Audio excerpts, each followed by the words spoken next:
What's going on, ladies and gentlemen? Welcome back to another video. My name is Vlad. I'm the CEO and founder of the Enopoly companies. Today's video is going to be very exciting. As the owner of the most successful e-com automation company, I have some duty and obligations for you guys. And so those of you that are new to us, we've recently, a few months back, started going back into our client acquisition phase of the company. As before, we're building out our distribution and building out our infrastructure. And now we're back into client acquisition phase. So we are running ads and acquiring new investors or partners into the business. It was my duty and obligation to make sure you guys know who the biggest and the best out there really is and how to tell if an online company is actually doing it or acting like they're doing. So I'm going to go over a few things to break some myths in this industry, because I understand when you guys doing your research, there is a lot of bad stuff about any kind of business or anything you look up. There's pros and cons to everything, but especially when it comes to the Amazon automation space, almost anyone can get in and say they're an expert in this. But I'm going to show you guys how to actually tell who the real people are in this and who the people that are pretending to be the real deal in this business. So I'm very excited for this video, and let's just dive in. First thing that I hear get brought up is, when you guys are shopping around different companies and getting on a bunch of sales calls, I know it's exhausting, but a lot of you guys will say to my team, oh, what about a ramp up period? Because if you scale a store too quick, Amazon's going to shut you down. And even though I made a video on this already about 6 months ago, I'm going to show you guys yet again, our new stores are seeing and experiencing when we scale them really, really quick. So currently we're inside a store, and this store is only a couple of months old. So let me actually pull it up for you. Okay, so this store started in November, right? No, October. Yeah, October. Store started in October, and as you can see already 113,000 in sales, right? And this is also Q4. Q4 is the hardest time to scale on Amazon because Amazon is very strict, and it also only focuses on delivering products instead of receiving products. Yet again, we are scaling. In fact, if we just look at October by itself, just October, this client, first sale, October 7th, did 20,000 in sales. It's the first month, right? There's no ramp up period. The only reason there's a ramp up here is because they don't know how to scale faster, right? There's a reason why companies tell you, oh, start off with only $5, $10, $15,000 and see how it works. Guys, if a company's been doing this for years, there's no guessing games anymore. We know exactly how to scale a store and how to scale it even faster.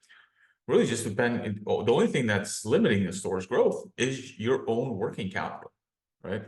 That's it. So I'm not downing anyone, but they might not have the experience they claim to have if they can't scale a store quick. Let me show you another store that's doing that too. So here's a second store. Again, the store is new as well. Let me pull up the history of it. So this store also started October. It didn't have as fast of a start as a previous store that I showed you. So let me just show you the full month of October. So 4,000 in sales, not much. But now let's look at it from when it started to now. As you see, 149,000 in sales already from October to February, right? Brand new store, 150,000 in sales already, okay? Now look, I'm not gonna go into the spreadsheets on this video because we'll do that live with you. But when you're talking to other companies, make sure they actually can show you the matching P&Ls to that store, right? Because you'll see a lot of companies, either one, not be able to show you a live store, or they do show you a live store, but they can't show you a matching P&L. And the sales mean nothing without the profit and loss statements. And if they're doing the profit and loss based off of sales, guys, they're simply making up the numbers. Because when it comes to sales, right, there's Amazon FBA fees, there's shipping fees, there's inbound fees, there's so many fees that go into this, right? That's why when we talk about profit margin on stores, it's always cash on cash. How much money did you put into that product, and how much did you get out of that product, right? Simply cash and cash return. That is all that matters in this business. Sales mean nothing.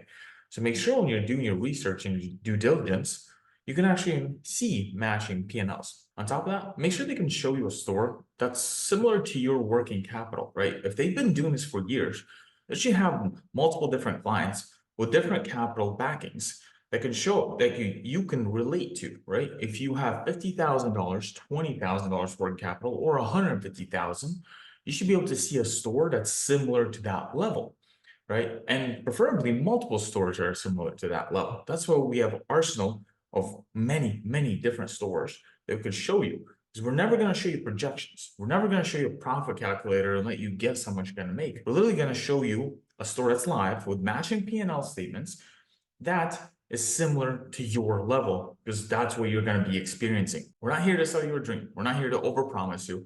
We're literally going to show you exactly how this business works from beginning to end, and then potentially where you can be. But again, you got to be realistic when it comes to buying a business, right? If anyone's promising you 15, 20, 30% a month, every single month, guys, then all their clients are as rich as Warren Buffett. Gotta be realistic. This is a business. It works just like any retail business, except a little bit better than a physical retail business. Now, the next thing I'm about to show you is actually a little sneak peek, right? Stuff we've been working on in the background. And this right here is actually our app that we built out for our clients. It's going to be launching next week, beta for the clients to get access to. So we got everything in here for basically for your ease of access to see your sales, expenses, inventory, everything, right? But what's cool, I'm not going to go through this, it's just a sneak peek, but I'll make more videos on this down the road. But simply, again, talk about scaling stores, right? And how fast we can do it. Again, there's no ramp up period. This right here, what we're looking at, this is profit. This is not sales. This is profit of a store. The store I just showed you, the second store. First month of it's live, it's $15 in profit. Woohoo, not a big deal. Even if it was a whole month, it's your first month, doesn't really matter. Second month of actually selling, $2,300 in profit. Third month, or second month of fully selling, is $3,900, and third full month of selling, over 7,000 in profits, right? Now, of course, it's a 70-30 split on this specific store. So the client's keeping 70% of the profit here, right? Make sure you also, when you're interviewing companies, make sure you do the math as well, because they'll try to say, that's what the client's making. But yeah, so you see that's profit, right? How fast can we get you to store to 10K a month? We can do it pretty fast. You just got to have money. This client has a pretty good financial backing, so that's why we can scale a store the way it is. See, there's no ramp up period, guys. This is why I'm trying to make this point. You don't need to ramp up a store or warm it up. These stores are brand new, never had sales before. You just got to know what you're doing, all right? If you have the experience, you'll know what you're doing. That's why if you want to work with the best, you're going to work with us. Now, let's get into some more information. This is stuff that I want you guys to think about when you're interviewing all the other companies, right? For some reason, other companies got into shoving down FTC disclosures down your throat, right? Now, I'm not sure why they're doing that. The only guess is because they're in a bunch of legal trouble. And they have already pending lawsuits. It's because it's the same reason, like for instance, when a pedophile moves into a neighborhood, he has to go around knocking everyone's door in a neighborhood to let them know like he used to be a pedophile. So that's kind of like what they're doing. They're shoving down FTC disclosures too because they're in trouble already. They're trying to make it seem like, oh, we're doing it because we have to. You don't, right? I have disclaimers on every single video on all the marketing that we use. Never had problems with FTC or anything else really. That's why we don't shove the FTC disclosures down our throat. We already have disclaimers and everything. We've been doing business. And you could look at my LLC. We've never had to change the name. We never had to change the entity or anything. We've been in the same place, same company, same everything, results, everything, right?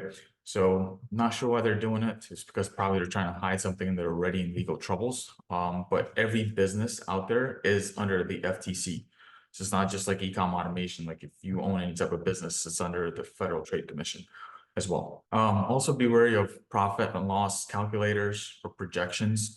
Again, guys, those are just projections. You want to see the stores live, the profit and loss live, and a store that's similar to your budget, or they're just selling you a dream, right? So be careful of that. A lot of companies will claim that they've been around and doing this for years.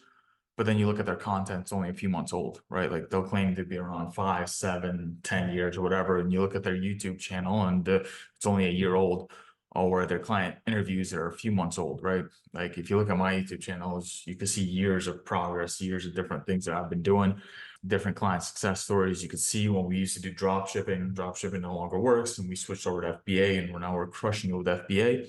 You can see all that progression, right, through all my social medias. So like you can actually tell that I've been doing this for years versus the other ones. Like, yeah, we've been around for 7 years. Hey, guys, anybody can go and buy a shell company that's 10 years old and then say, oh, we've been around for 10 years, but like none of the content supports it, right?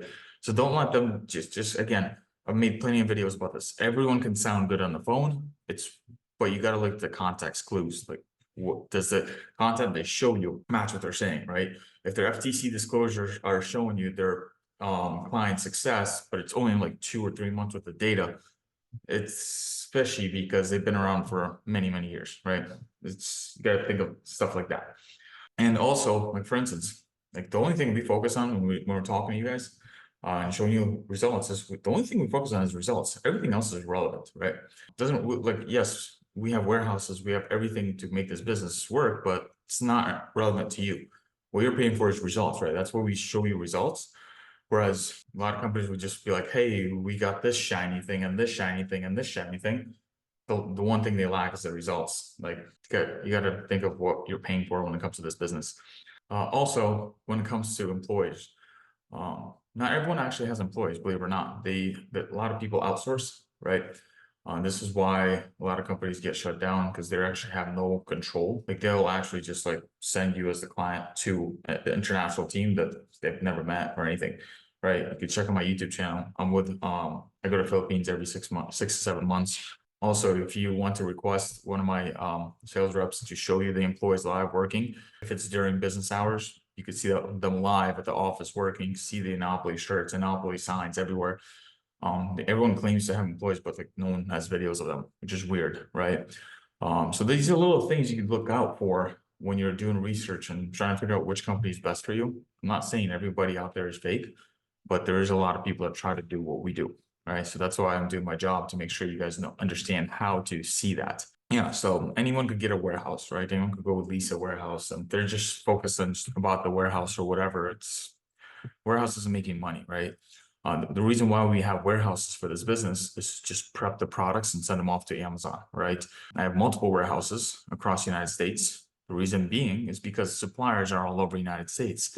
So why would I send every single package or order to Florida? Doesn't make sense.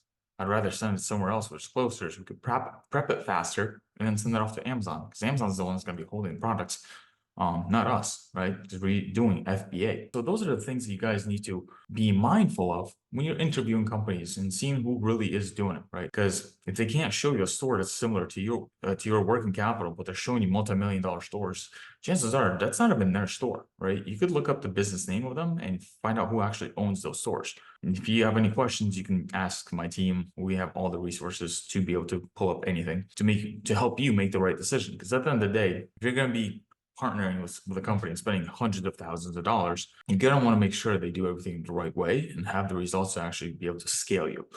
And that's kind of what we do, right? You can see my social medias. I'm always at doing something for the business. I'm at trade shows. I'm with the team. I'm doing meetings all the time. Everything, right? Because that's what I do. It's my life. I build Enopoly. Enopoly is my baby. So I hope this video gives you the right things to focus on when you're doing research, doing companies, deciding who's the best fit for you and your family. Of course, there's going to be a link down below. You can click it, submit an application, book a call with us to work with the #1 team in e-commerce automation. Talk to you guys soon.